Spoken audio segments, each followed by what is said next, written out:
Copyright issue, sharing of revenue sa monetized video mo na may ads.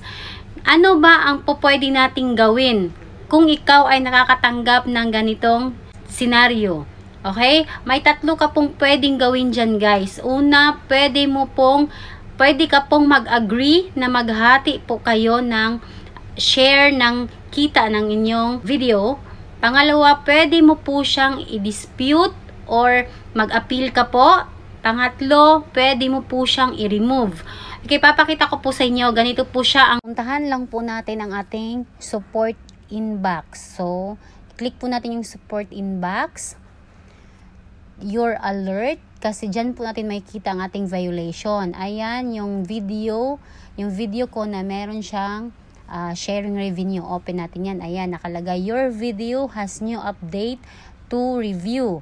This video is sharing ad revenue with music owner.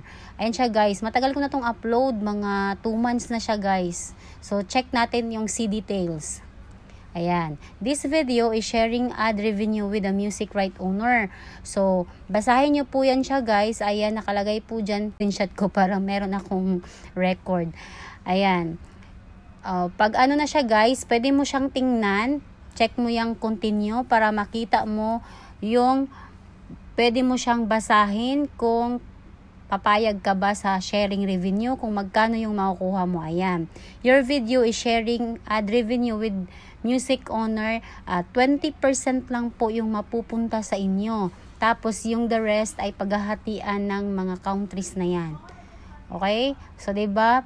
Ikaw ang gumawa ng video, ikaw nagpakahirap, tapos 20% lang sa'yo. Diba? So, i-click natin, guys, kung ano pa yung ibang choices. Click lang po natin yung continue. Ayan. See details. Para makita natin kung ano yung pwede mong gawin. Basahin mo po lang muna ito, guys. You can still use your favorite music. Ayan, basahin nyo po yan lahat bago kayo gagawa ng action kung ano yung gagawin nyo. Yung 3 action na pwede nyong gawin sa ganitong issue. So, pag nabasa nyo na yan siya, guys, pwede nyo na i-click yung continue. Okay?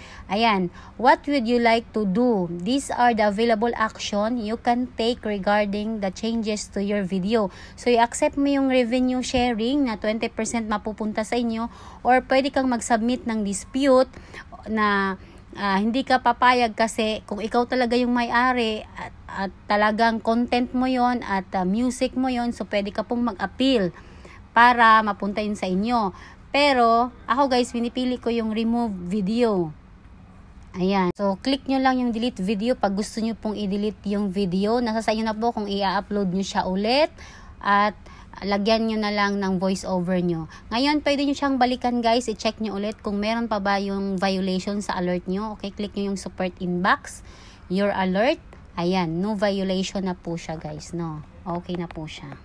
Hindi naman talaga yun siya restriction. Wala kang problema doon. Yung page mo, hindi naman siya naapektuhan.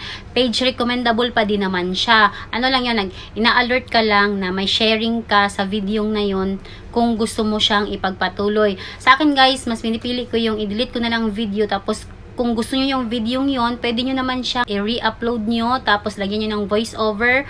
Wag na lang music kasi mag-claim talaga yung right owner.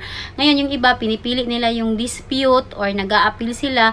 Pero, guys, i-review kasi yan ng may-ari. So, kung hindi papayag yung may-ari kasi alam niya music niya yan, so walang music yun, tatanggalin ang music na nasa video na yon. So, kung walang tunog, parang ang pangit naman ang video mo.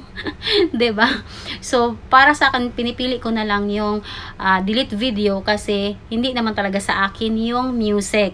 At take note, guys, yung music na yon, kinuha ko yun sa Facebook Audio Library. Kaya, mahirap talaga maglagay ng music kasi nakiklaim talaga yung owner niyan kapag natapos na yung kontrata nila kay Meta sa license. So, wala. Mas maigi talaga na original boses mo na lang, content mo, sa'yo na lang kasi later on, baka malagyan ka pa ng limited originality content. So, guys, kung may natunan, please share this video and follow mo ako for more tips. Thank you so much.